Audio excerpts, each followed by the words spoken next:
പ്രേക്ഷകരുടെ ശ്രദ്ധയ്ക്ക് Kerala vision cable നെറ്റ്വർക്കിൽ ഫ്ലവേഴ്സ് ഇനി മുതൽ ചാനൽ നമ്പർ 10-ലായിരിക്കും ലഭ്യമാകുക. പ്രേക്ഷകർ സദയം സഹകരിച്ചാലും. സുഭദ്ര കൊലപാതക കേസിൽ പ്രതികൾ മാത്യു, ഷർമിള, റെയ്നോൾഡ്സ് എന്നിവർക്കായി പോലീസ് ചൊവ്വാഴ്ച കസ്റ്റഡി അപേക്ഷ നൽകിയേക്കും. കൊലപാതകത്തിൽ മറ്റാർക്കും നേരിട്ട് പങ്കില്ലെന്നാണ് പോലീസിന്റെ നിഗമനം. അതേസമയം മൂന്നാം പ്രതി റെയ്നോൾഡ്സിന് കൃത്യത്തിൽ നേരിട്ട് പങ്കില്ല. പക്ഷേ ഈ സുഭദ്രയെ മയക്കിക്കെടുത്താൻ മയക്കുഗുളിക വാങ്ങിക്കൊണ്ടുവന്നത് റെയ്നോൾഡ്സ് ആണെന്നാണ് പോലീസിന്റെ കണ്ടെത്തൽ.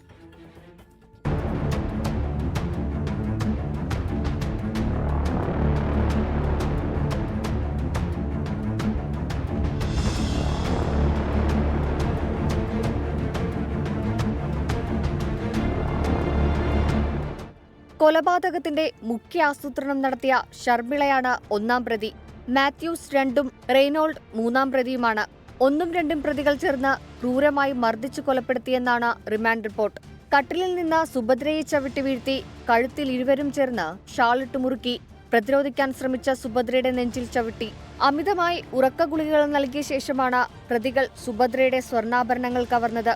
ലഹരി ഗുളികയുടെ മയക്കം വിടുന്നതിനു മുന്നേ തന്നെ അമിതമായി വീണ്ടും ഗുളികകൾ നൽകിയിരുന്നു. എന്നാൽ ഇവരുടെ കണക്കുകൂട്ടലുകൾ തെറ്റിച്ചുകൊണ്ട് ഓഗസ്റ്റ് 7 രാവിലെ ബോധത്തോടെ സുഭദ്ര എഴുന്നേറ്റതാണ് കൊലപാതകത്തിലേക്ക് നയിച്ചത്.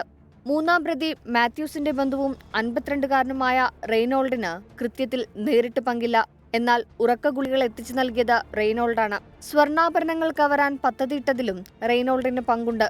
എന്നാൽ സ്വർണ്ണ അപഹരിക്കാൻ സാധിച്ചില്ലെന്നും സുഭദ്ര 7 രാവിലെ വീട്ടിലേക്ക് മടങ്ങിയെന്നുമായിരുന്നു റെയ്നോൾഡിനോട് മാത്യൂസും ഷർമിളയും അറിയിച്ചത്.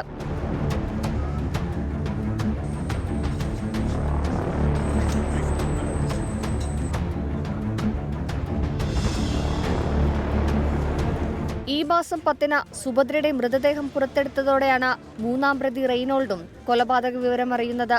മൃതദേഹം മറവ് ചെയ്യാൻ കുഴിയെടുത്ത കാട്ടൂർ കിഴക്കേവിളിയിൽ വീട്ടിൽ ഡി അജയന് കൊലപാതകത്തിൽ പങ്കില്ലെന്നാണ് പോലീസ് പറയുന്നത്. പ്രതികൾക്ക് വേണ്ടി ഓണത്തിന് ശേഷം തെളിവെടുപ്പിന് കസ്റ്റഡിയിൽ കിട്ടാൻ അപേക്ഷ നൽകും. കേസിൽ കൂടുതൽ സാക്ഷിമൊഴികളും തെളിവുകളും പോലീസ് ശേഖരിക്കും. വർഷങ്ങളോളം ഉടുപ്പിയിൽ താമസിച്ച ശ്യാമളയ്ക്ക് മുൻകാല ക്രിമിനൽ പശ്ചാത്തലമുണ്ടോ എന്ന് പോലീസ് അന്വേഷിക്കും. പോസ്റ്റ്മോർട്ടം റിപ്പോർട്ടിന്റെ കൂടുതൽ വിശദാംശങ്ങൾക്കായി ഫോറൻസിക് പരിശോധനയ്ക്ക് അയച്ചിരിക്കുകയാണ്. സുഭദ്രയെ മയക്കിക്കിടത്താനായി റെയ്നോൾഡ് എത്തിച്ചത് വിഷാദരോഗത്തിനുള്ള മരുന്നാണെന്നാണ് പ്രാഥമിക വിവരം. ഇതിനെ സംബന്ധിച്ചും പോലീസ് അന്വേഷിക്കും. കൊലപാതകത്തിനു മുൻപ് പ്രതികൾ മയക്കുഗുളിക ആഹാരത്തിൽ കലർത്തി നൽകിയെന്നാണ് പോലീസിന്റെ കണ്ടെത്തൽ. ഇതിനെ സംബന്ധിച്ച് പോലീസ് കൂടുതൽ അന്വേഷണം നടത്തും. കൊലപാതകത്തിന് ആയുധം ഉപയോഗിക്കാതെ ക്രൂരമായി മർദ്ദിച്ചു കൊലപ്പെടുത്തിയെന്നാണ് പോലീസിന്റെ നിഗമനം.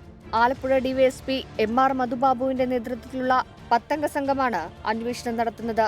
24 ആലപ്പുഴ.